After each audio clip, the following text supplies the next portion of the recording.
Yola цэгийн сайтын хамт олон өсвөр үеийнхэн болон залуус тулгамддаг хамгийн том асуудлуудын нэг болох мэргэжил сонголтод туслах зорилгоор нэгэн цуврал контентыг бэлтгэн үехээр болоодна.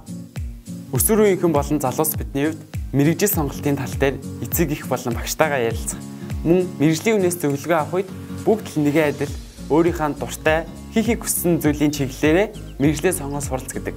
Гэхдээ ямар нэгэн зүйл дуртай байна гэдэг маань тухайн зүйлийнхаа тухай мэдлэгтэй, мэдээлэлтэй байх ёстой гэсэн үг.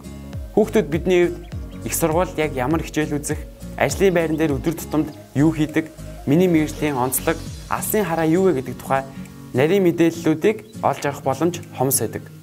Тэгвэл Yola цэгийн сайт маань өсвөр үеийнхний дунд санал асуулга явуулан хамгийн их мэдхийг хүсч буй 15 мэргэжлийг тодорхойлон тухайн мэргэжлийн тухай дэлгэрэнгүй мэдээлэл мөн мэргэжлийн хүмүүстэй ярилцсан ярилцлага зэргийг бэлтгэн хүрэхэд бэлэн болоод байна.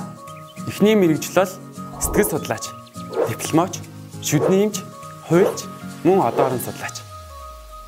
Дараагийн мэргэжил бол нано инженерчлэл, бага сургуулийн багш, малын эмч, эдийн засагч, кино найруулагч. Дараагийн мэргэжил бол онгоцны үйлчлэгч, архитектурч, сэтгүүлч, мэс засалчимч, мөн урлаг судлаач. Хэрвээ 15 мэргэжлөнд чиний мэдхийг хүссэн мэргэжлийн чиглэл байхгүй бол доор хаягаар саналаа илгээгээрэй.